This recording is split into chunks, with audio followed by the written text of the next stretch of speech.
بسم اللہ الرحمن الرحیم۔ السلام علیکم۔ اب کھنڈروں کے اندر اپنی مرضی سے کوئی نہیں جا سکتا تھا۔ جمعرات کے روز ان کے ارد گرد میلے کا سماں ہوتا۔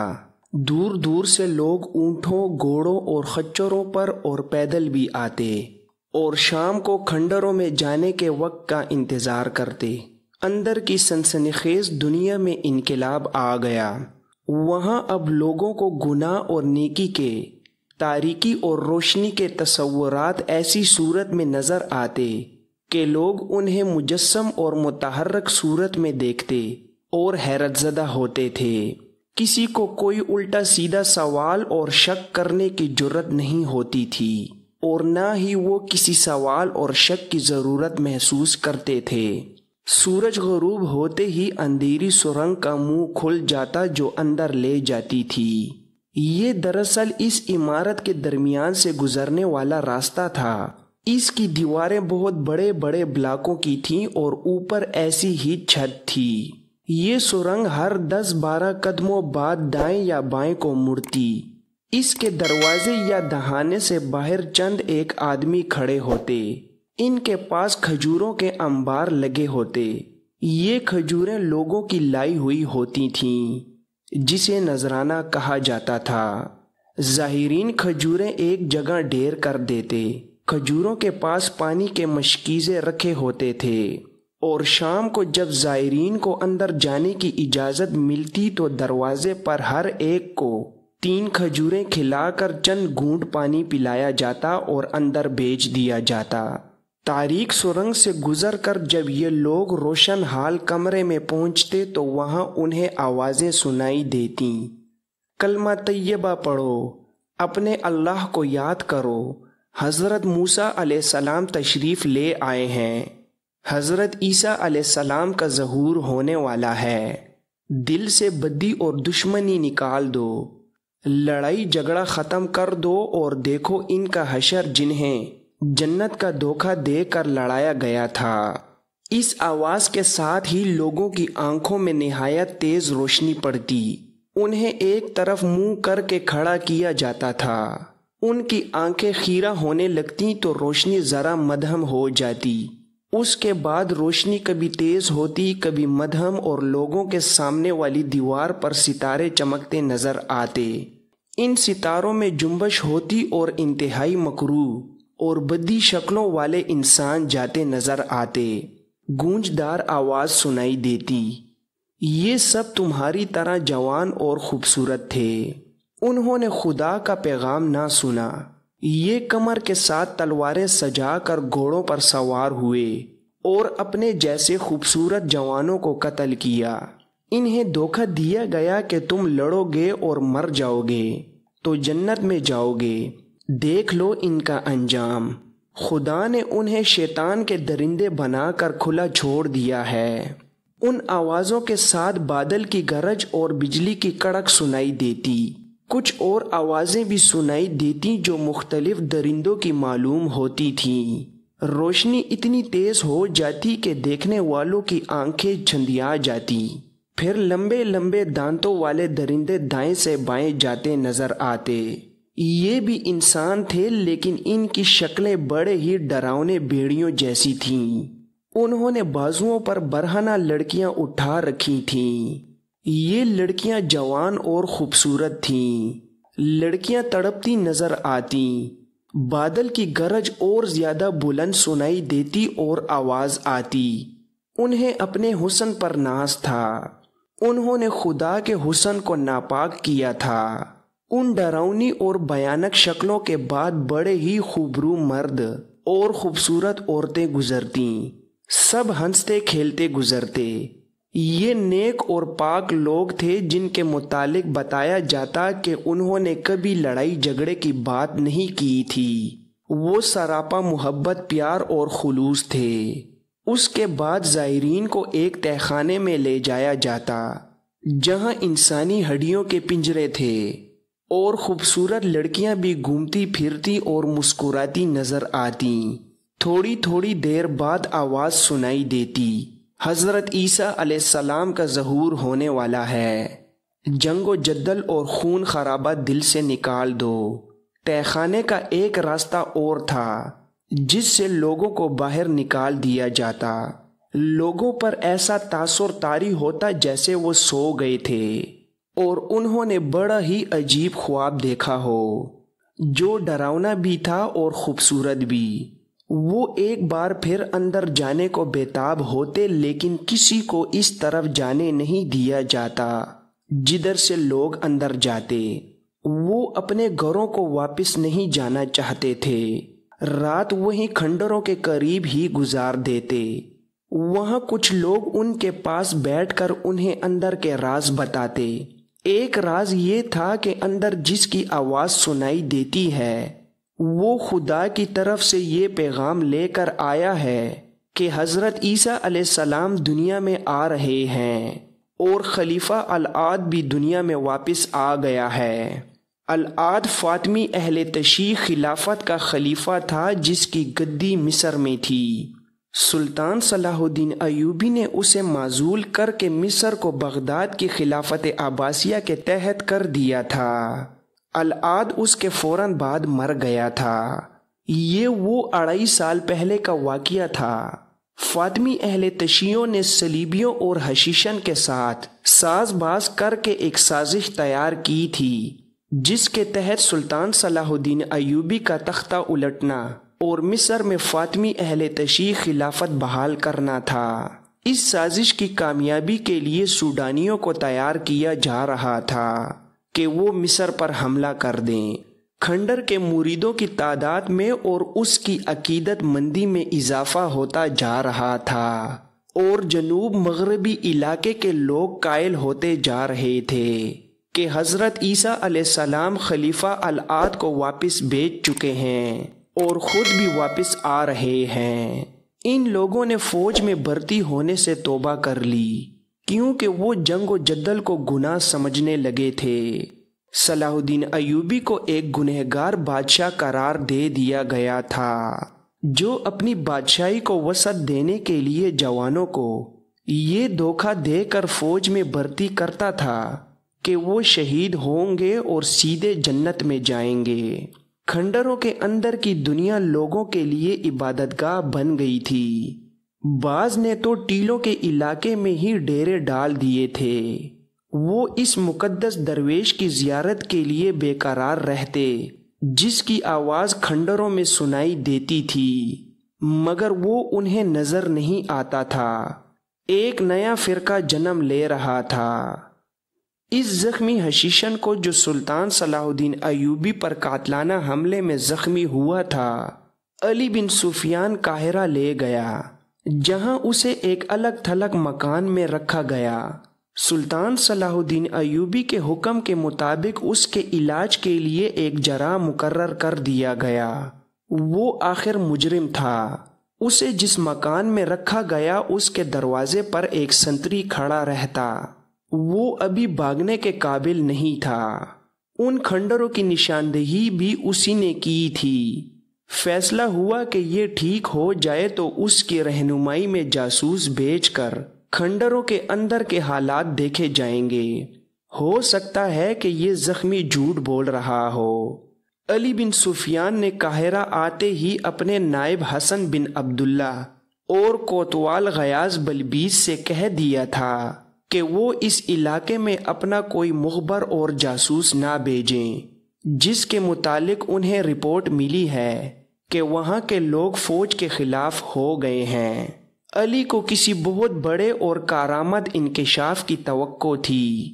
زخمی کو معلوم نہیں کیوں یہ وہم ہو گیا تھا کہ وہ زندہ نہیں رہے گا۔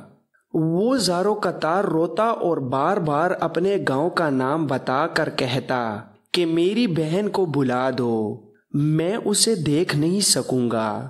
علی بن سفیان اس کی اسی کمزوری کو اس سے مزید راز اگلوانے کے لیے استعمال کر رہا تھا۔ زخمی اپنی بہن کے متعلق غیر معمولی طور پر جذباتی تھا۔ علی کو جب یقین ہو گیا کہ زخمی کے سینے میں اب اور کوئی بات نہیں رہی تو اس نے 2 پیمبر بلا کر انہیں زخمی کا گاؤں اور علاقہ بتایا اور کہا کہ اس کی بہن کو اپنے ساتھ لے آئیں۔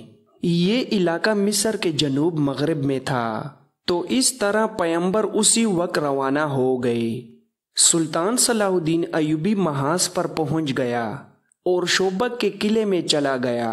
اس کے چہرے پر قاتلانہ حملے کا کوئی تاثر نہیں تھا، جیسے کچھ ہوا ہی نہیں۔ اس کے محافظ دستے کا کمانڈر اور دیگر حکام جو اس کے ساتھ تھے بہت پریشان اور شرمسار تھے۔ وہ ڈر رہے تھے کہ سلطان صلاح الدین ایوبی کسی نہ کسی مقام پر ان پر برس پڑے گا اور جواب طلبی بھی کرے گا، مگر اس نے اس طرف اشارہ بھی نہیں کیا۔ البتہ اپنی مرکزی کمان کے فوجی حکام سے کہا کہ آپ نے دیکھ لیا ہے کہ میری زندگی کا کوئی بھروسہ نہیں، آپ میری جنگی چالیں غور سے دیکھتے رہا کریں۔ دشمن نے جو دوسرا محاذ کھول رکھا ہے اس پر گہری نظر رکھیں اور تخریب کاروں کی پکڑ دکڑ اور سرکوبی کرتے رہیں۔ سلطان نے کسی سے اتنا بھی نہ کہا کہ محافظ دستے کی چھان بین کی جائے۔ اس نے اتنے بڑے حادثے کا کوئی اثر ہی نہ لیا۔ شوبک کے قلعے میں پہنچا اور سب سے پہلے پوچھا کہ کوئی جاسوس واپس آیا ہے یا نہیں۔ اسے بتایا گیا کہ 2 جاسوس کارآمد معلومات لائے ہیں۔ اس نے دونوں کو بلا لیا اور صلیبیوں کے ارادوں کے متعلق رپورٹ لی۔ اسے تقریباً وہ تمام پلان بتا دیا گیا جو صلیبیوں نے تیار کیا تھا۔ اس نے نور الدین زنگی کی بھیجی ہوئی کمک کے سالار اور مصر سے آئی ہوئی فوج کے سالار اور دونوں کے نائبین کو بھیجا اور گہری سوچ میں کھو گیا۔ چوتھے روز زخمی حشیشن کی بہن آ گئی۔ اس کے ساتھ 4 آدمی تھے جن کے متعلق بتایا گیا کہ زخمی کے چچا اور تایازاد بھائی ہیں۔ بہن جوان اور پرکشش تھی اور بھائی کے لیے بہت ہی پریشان تھی۔ زخمی اس کا اکیلا بھائی تھا۔ ان کے ماں باپ مر چکے تھے۔ اسے اور اس کے ساتھ آئے ہوئے 4 آدمیوں کو زخمیوں کے پاس لے جانے کے لیے علی بن سفیان کی اجازت کی ضرورت تھی۔ علی بن سفیان نے بہن کو اجازت دے دی، لیکن اس کے ساتھ آئے ہوئے آدمیوں کو نہ ملنے دیا۔ انہوں نے منت سماجت کی اور کہا کہ وہ اتنی دور سے آئے ہیں، انہیں صرف اتنی اجازت دی جائے کہ زخمی کو دیکھ لیں، وہ کوئی بات نہیں کریں گے۔ علی بن سفیان نے اس طرح اجازت دی کہ خود ان کے ساتھ ہوگا اور انہیں فوراً باہر نکال دے گا۔ اس نے ایسا ہی کیا۔ اسی وقت ان سب کو زخمی کے پاس لے گیا۔ بہن نے بھائی کو دیکھا تو اس کے اوپر گر پڑی۔ بھائی کا منہ چومنے لگی اور زارو قطار رونے لگی۔ دوسرے آدمیوں کے متعلق علی بن سفیان نے زخمی سے کہا کہ ان سے ہاتھ ملا لو، یہ واپس جا رہے ہیں۔ اس نے 4 سے ہاتھ ملایا تو علی بن سفیان نے انہیں باہر چلے جانے کو کہا اور یہ بھی کہہ دیا کہ وہ آئندہ اسے نہیں مل سکیں گے۔ بہن نے علی بن سفیان کے قدموں میں بیٹھ کر اس کے پاؤں پکڑ لیے اور رو رو کر منت کی کہ اسے بھائی کی خدمت کے لیے وہیں رہنے دیا جائے۔ علی بن سفیان ایک بہن کی ایسی جذباتی التجا کو ٹھکرا نہ سکا۔ لڑکی کی جامعہ تلاشی کروائی اور اسے وہیں رہنے کی اجازت دے دی اور خود وہاں سے چلا گیا۔ بہن بھائی اکیلے رہ گئے تو بہن نے بھائی سے پوچھا کہ اس نے کیا کیا ہے، تو بھائی نے سارا واقعہ بتا دیا۔ بہن نے پوچھا کہ اس کے ساتھ اب کیا سلوک ہوگا۔ بھائی نے بتایا کہ امیر مصر پر قاتلانہ حملے کا جرم بخشا تو نہیں جائے گا، اگر ان لوگوں نے مجھ پر رحم کیا تو سزائے موت نہیں دیں گے، لیکن ساری عمر کے لیے تہخانے کی قید میں ڈال دیں گے۔ بہن نے پوچھا تو کیا پھر میں ساری عمر تمہیں نہیں دیکھ سکوں گی؟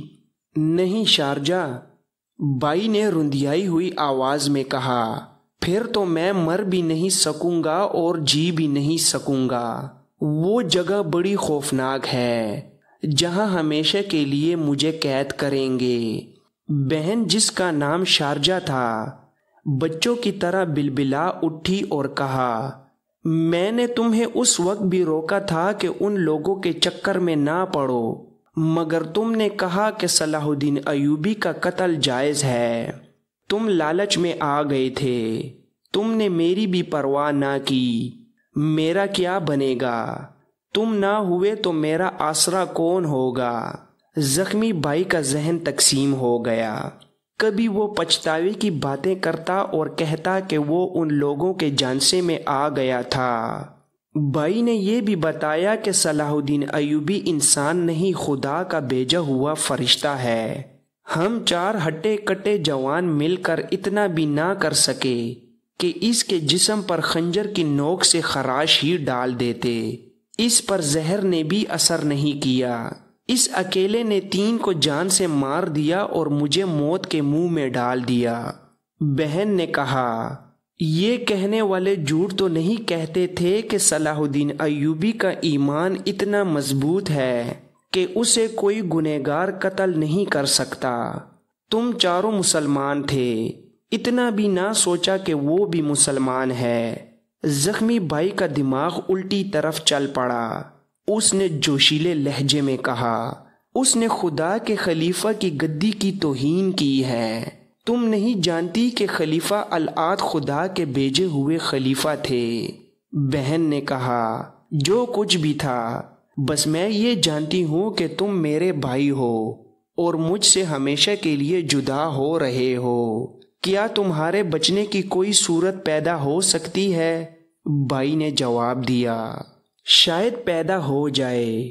میں نے اس شرط پر انہیں سارے راز بتا دیے ہیں کہ میرا گناہ بخش دیں گے، مگر میرا گناہ اتنا سنگین ہے جو شاید نہ بخشا جائے۔ اس وقت زخمی کو سو جانا چاہیے تھا اور اسے اتنا زیادہ بولنا نہیں چاہیے تھا، کیونکہ پیٹ کے زخم کھل جانے کا ڈر تھا، مگر وہ بولتا جا رہا تھا اور بہن رو رہی تھی۔ بولتے بولتے اسے پیٹ کے زخم میں ٹیسیں محسوس ہونے لگیں اور بے حال ہو گیا۔ اس نے بہن سے کہا، شارجہ باہر جاؤ، کوئی آدمی ملے تو اسے کہو کہ طبیب یا جراح کو بلا دے، میں مر رہا ہوں۔ وہ دوڑتی باہر گئی۔ اس نے بھائی کی حالت بتائی تو اس نے شارجہ کو اس جراح کے گھر کا راستہ بتا دیا جسے زخمی کی دیکھ بھال کے لیے مقرر کیا گیا تھا۔ اسے سختی سے حکم دیا گیا تھا کہ دن ہو یا رات زخمی کو زندہ رکھنے کی پوری کوشش کرے، کیونکہ وہ شاہی جراح تھا۔ شارجہ دوڑتی گئی۔ جراح کا گھر بالکل قریب تھا۔ شارجہ نے جراح کو بھائی کی حالت بتائی تو وہ بھاگم بھاگ آیا اور زخمی کو دیکھا۔ اس کے پیٹ کی پٹی خون سے لال ہو گئی تھی۔ جراح نے فوراً پٹی کھولی، خون بند کرنے کے لیے اس میں سفوف ڈالے اور بہت سا وقت صرف کر کے پٹی باندھی اور خون بند ہو گیا۔ اس نے زخمی کو دوائی پلا دی جس کے اثر سے اسے نیند آ گئی اور وہ سو گیا۔ شارجہ اس جوان سال جراح کو حیرت اور دلچسپی سے دیکھتی رہی۔ اسے توقع نہیں تھی کہ اتنی رات گئے کوئی اس کے مجرم بھائی کو دیکھنے آ جائے گا، لیکن جراح دوڑتا آیا اور اس نے اتنے انہماک سے زخمی کی مرہم پٹی کی کہ وہ حیران رہ گئی۔ زخمی کی آنکھ لگ گئی تو جراح نے آنکھیں بند کر کے اور ہاتھ اوپر اٹھا کر سرگوشی کی۔ زندگی اور موت تیرے ہاتھ میں ہے میرے اللہ، اس بدنصیب کے حال پر کرم کر، اسے زندگی عطا کر خدائے عزوجل۔ یہ دیکھ کر شارجہ کے آنسو نکل آئے۔ اس پر جراح کا تقدس طاری ہو گیا۔ اس نے جراح کے قریب دوزانو ہو کر اس کا ایک ہاتھ پکڑا اور چوم لیا۔ جراح کے پوچھنے پر شارجہ نے بتایا کہ وہ زخمی کی بہن ہے۔ شارجہ نے جراح سے پوچھا، کیا آپ کے دل میں اتنا زیادہ رحم ہے کہ میرے بھائی کو آپ تکلیف میں نہیں دیکھ سکتے، یا اسے اس لیے زندہ رکھنا چاہتے ہیں کہ یہ آپ کو راز کی ساری باتیں بتا دے؟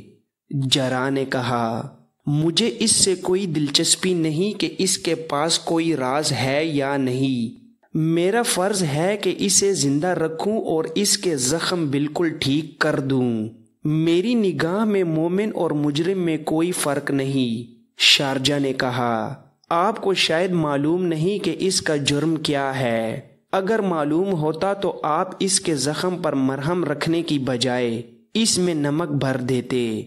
جرح نے جواب دیا، مجھے معلوم ہے، لیکن میں اسے زندہ رکھنے کی پوری کوشش کروں گا۔ شارجہ اتنی متاثر ہوئی کہ اس نے جرح کے ساتھ اپنی باتیں شروع کر دیں۔ اسے بتایا کہ اس کے ماں باپ بچپن میں مر گئے تھے۔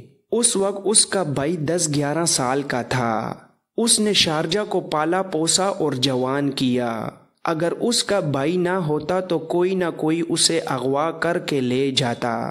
بھائی نے زندگی بہن کے لیے وقف کر دی تھی۔ جرح انہماک سے اس کی باتیں سنتا رہا اور اسے اس خیال سے باہر صحن میں لے گیا کہ زخمی کی آنکھ نہ کھل جائے۔